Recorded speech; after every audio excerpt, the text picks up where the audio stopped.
नमस्कार, आप देखें तिवारी भाई, मैं हूँ वेद प्रकाश।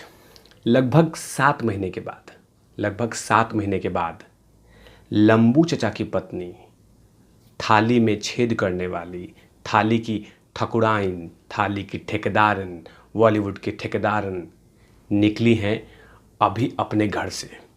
7 महीने के बाद, 7 महीने पहले इन्होंने एक ऐसा बयान दिया था कि बॉलीवुड में छेद कर रहे हैं। छेद मत कीजिए, थाली में छेद मत कीजिए, बर्तन में छेद मत कीजिए, ये तमाम ऐसे बयान दिया था 7 महीना पहले, यानी सितंबर में।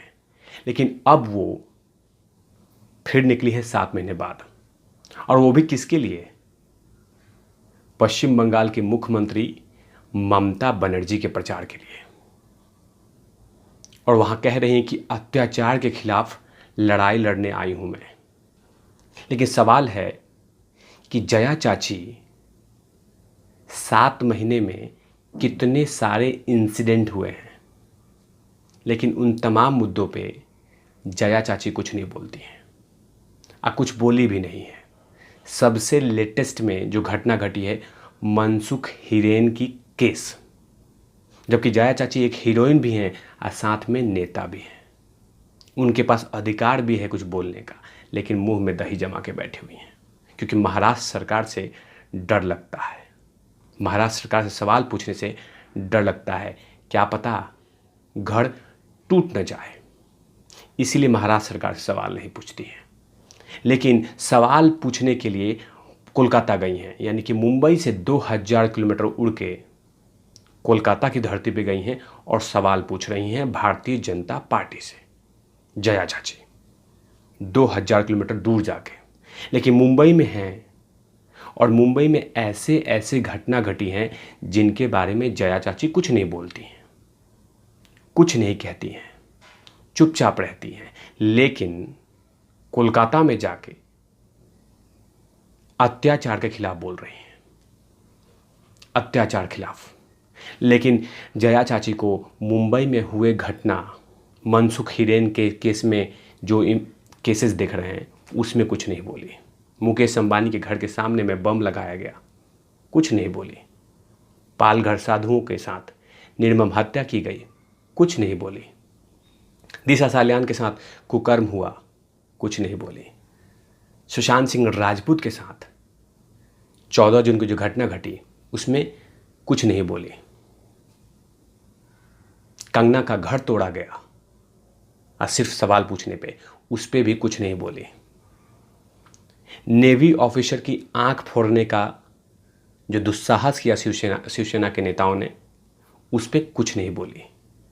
लेकिन कोलकाता में जाके अत्याचार के खिलाफ लड़ाई लड़ रही हैं और ममता बनर्जी को सपोर्ट कर रही हैं, और कह रही हैं कि ममता बनर्जी अत्याचार के खिलाफ लड़ाई लड़ रही हैं। लेकिन ममता बनर्जी अत्याचार के खिलाफ लड़ाई लड़ रही हैं, लेकिन खुद जया बच्चन मुंबई में जो कुछ हो रहा है उसके बारे में कुछ नहीं बोल रही हैं। मुंबई में लगातार ऐसे ऐसे घटना घटे हैं जो पूरे देश को झकझोर कर रख दिया है, लेकिन उसके बारे में कुछ नहीं बोलती हैं। उसके बारे में एकदम कुछ नहीं कहूँगी। इतनी बड़ी घटना घटी मुंबई में जो कि पूरा देश को दहला कर रख दिया, झकझोर कर रख दिया। मनसुख हिरेन हत्याकांड, मुकेश अंबानी के घर के सामने में स्कॉर्पियो में बम प्लांट करना, झकझोर देने वाली घटना थी। लेकिन सरकार से सवाल नहीं पूछी, ना लंबू चचा पूछे और ना जया चाची पूछी। लेकिन दोगला फेस होने के नाते सीधा कोलकाता जाती हैं, वहां पे सवाल पूछ रही हैं, लेकिन बाकी मुद्दों पे कुछ नहीं बोलती हैं, कुछ नहीं बहती हैं, क्योंकि कहीं ना कहीं डर है अंदर में कि अगर मैंने सवाल पूछा तो क्या पता बॉलीवुड से तो विदाई होगा ही, साथ में कहीं घर न टूट जाए, या शिवसेना हावी न हो जाए, या महाराष्ट्र सरकार हावी न हो जाए। इसलिए सवाल नहीं पूछेंगे। बाकी जगह जाके सवाल पूछेंगे, बाकी जगह क्वेश्चन करेंगे, लेकिन महाराष्ट्र में रह के, मुंबई में रह के अन्याय के खिलाफ नहीं बोलेंगे। जो सचिन वाजे कुकर्म कर रहा है उसके बारे में कुछ नहीं बोलेंगे। मनसुख हिरेन केस में जल्द से जल्द उनको न्याय मिले, उसके बारे में कुछ नहीं करेंगे, उसके बारे में कोई मांग नहीं करेंगे। आखिर क्यों रखा गया मुकेश अंबानी के घर के सामने स्कॉर्पियो, उसके बारे में कोई सवाल नहीं पूछेंगी जया चाची। लेकिन भाजपा के खिलाफ जहर उगलने के लिए पश्चिम बंगाल पहुंची हैं, ममता बनर्जी के साथ इलू इलू कर रही हैं, कोलकाता में टेंट डाल रखी हैं। जया चाची ने एक इंटरव्यू में कहा है कि जो मन में आता है मैं वही बोल देती हूँ, और वो मन को अच्छा भी लगता है। लेकिन इनके मन में मनसुख हिरेन केस नहीं आता, दिशा साल्यान नहीं आता, पालघर साधु नहीं आता, बाकी सब कुछ आता है। थाली में छेद, ड्रग्स के मामले में नहीं बोलती, बॉलीवुड माफियाओं के बारे में नहीं बोलती, बाकी मामलों में खूब बोलती हैं। मुंबई में रह के मुंबई के बारे में कुछ नहीं बोलेंगी कि क्या गलत हो रहा है, क्या सही हो रहा है, कुछ नहीं कहेंगी, चुपचाप मुंह में दही जमा के बैठेंगी। लेकिन बाकी जगह पे जमकर बोलेंगी। बॉलीवुड के खिलाफ कुछ बोल दो तो दर्द शुरू हो जाता है, किसी कड़वी सच्चाई बोल दो बॉलीवुड के बारे में तो दर्द शुरू हो जाता है, ठकुराइन बन जाती हैं कि थाली में छेद कर रहे हो, थाली में छेद कर रहे हो।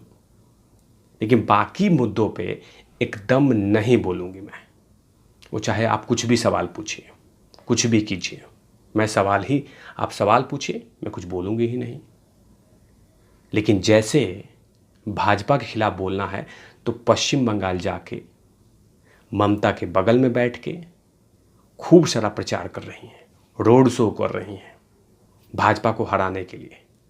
लेकिन शिवसेना को हराने के लिए शिवसेना के खिलाफ कुछ नहीं बोल रही हैं, महाराष्ट्र सरकार के खिलाफ नहीं बोल रही हैं, महाराष्ट्र सरकार से सवाल नहीं पूछती हैं, शरद पवार से सवाल नहीं पूछती हैं, अनिल देशमुख से सवाल नहीं पूछती हैं, परमवीर सिंह से सवाल नहीं पूछती हैं, 100 करोड़ का घटना हुआ उसमें नहीं कुछ पूछेंगी, बाकी मुद्दों पे चुप हो जाती हैं। तभी तो कहा जाता है कि ये दोगला फेस क्यों है, दोहरा मातबंद क्यों है इनका, क्यों चुपचाप हो जाती हैं? क्योंकि सिर्फ डर है कि क्या पता सवाल पूछा तो नुकसान हो सकता है, सवाल पूछा तो करियर चौपट हो सकता है, सवाल पूछा तो जो पतिदेव को नौकरी मिली है बॉलीवुड में वो ख़त्म हो सकता है। तो इससे बेहतर है कि मुंह पे टेप बांध के रखें, कुछ बोलूँगे ही नहीं। लेकिन बॉलीवुड पर सवाल पूछे तो दिल में उबाल आ जाता है, शरीर में करंट दौड़ने लगता है। लेकिन शिवसेना के लिए, महाराष्ट्र सरकार के लिए कुछ नहीं कहना है, क्योंकि कहूँगी तो सज़ा मिलेगी, घर टूटेगा, प्रॉब्लम हो जाएगी, बेटे को फिल्में नहीं मिलेंगी, ये तमाम ऐसी समस्याओं का डर है। तभी तो ना बॉलीवुड माफिया खिलाफ बोलूँगी, ना महाराष्ट्र सरकार से सवाल पूछेंगी, चुपचाप मुंबई में रहूँगी और सब कुछ देखती रहूँगी, वो चाहे कुछ भी हो। तो ऐसे तमाम खबरों के लिए आप देखते रहिए तिवारी भैया। मैं हूँ वेद प्रकाश, कैमरामैन ध्रुव लाठी के साथ ओवरनाट लवीज।